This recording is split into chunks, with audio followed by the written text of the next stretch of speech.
In 28 days, I'm going to cover 28 questions or topics related to selling your home.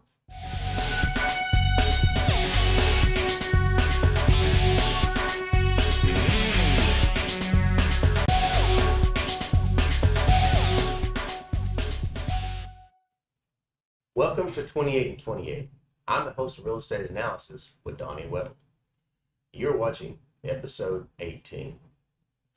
Today I want to talk more about a question that came up in one of my live Q&A series. One of the questions was, should I sell my house to an investor? Well, that's a loaded question, isn't it? I would say yes, no, maybe. I would follow that with it depends. It depends on your end game. It depends on the reason you're selling your home. Is your house listed already? Well, I can go on and on about why it depends. Let me give you some pros to selling to an investor and some cons. So, let's think about pro number one. You're selling your house if it's distressed. If that was the desired outcome. Pro number two, if your house is in need of major repairs, an investor may be the only option that is. Pro number three, in most cases, timing, most investors are buying with is cash or a cash alternative. So this will allow them to close as soon as the title work is complete. Let's talk about some of the cons now. Number one, usually the price at which generally they can or will pay may be less than if you list it on the market and get multiple potential buyers' attention.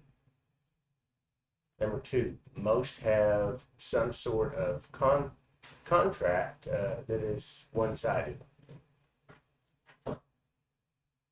And number three, let me think. Let me give you the bottom line on an investor. I'm also an investor and I'm also a realtor. So what does that mean? I'm a licensed investor. What? You're asking, what's a licensed investor?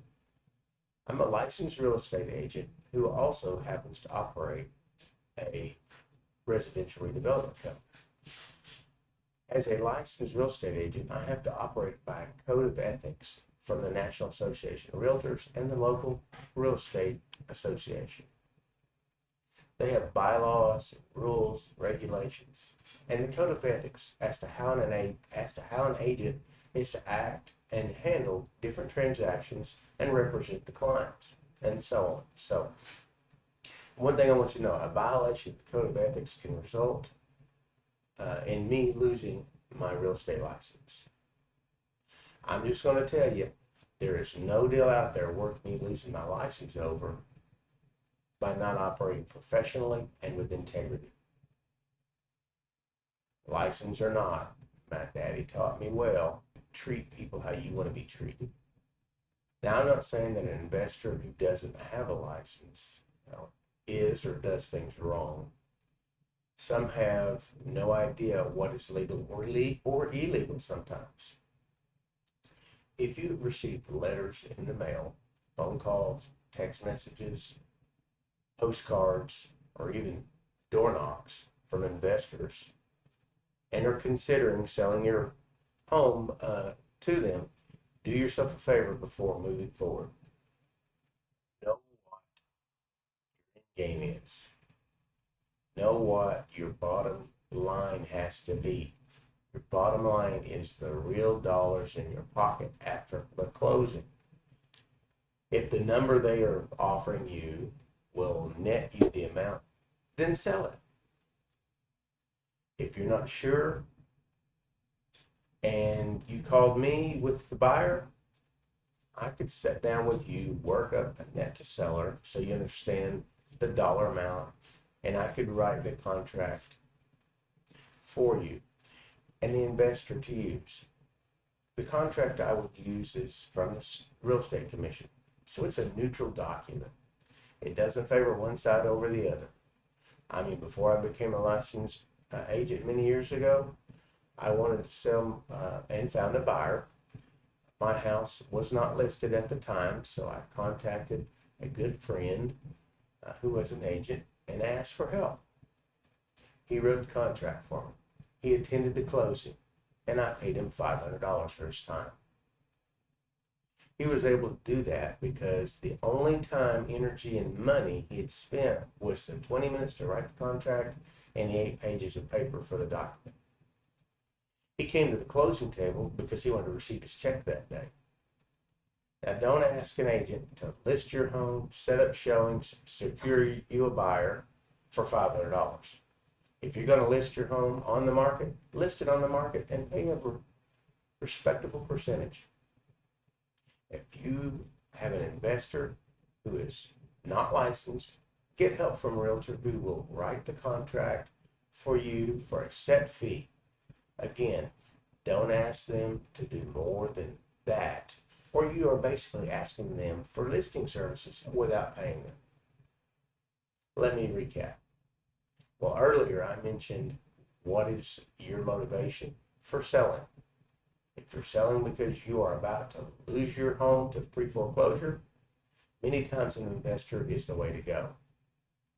It's because you want to gain the equity and buy the next level up. An investor can help with this, but an agent would more than likely be the best option for you. If someone calls me from one of my letters, I approach it as they want to sell to an investor, and I have a number in mind that I can offer. Once I walk the property, I look at what my cost will be to purchase, renovate, and then how much I can sell it for. If the amount they want doesn't fit in the formula, I can't make them an offer that is acceptable many times. I have the next option for them, and that is listing it on the market.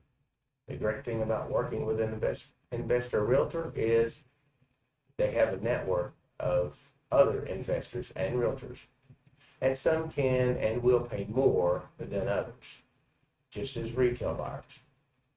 When selling your home on the market or off market, make sure you understand what is in the contract, the terms, the timelines, and the expectations of all parties involved. If I can help you when you decide to sell your home, give me a call, text, or email. I'm here to help. My cell number is 918-470-9876. My email is dweddle@kw.com. As always, I will have additional tips and links in the details on my YouTube channel. So if you have a question you'd like to see as a topic on my 28 series, leave it in the comments. Please smash the like button, share this video, or go to my YouTube channel and subscribe. Thank you for watching Real Estate Analysis with Donnie Dweddle.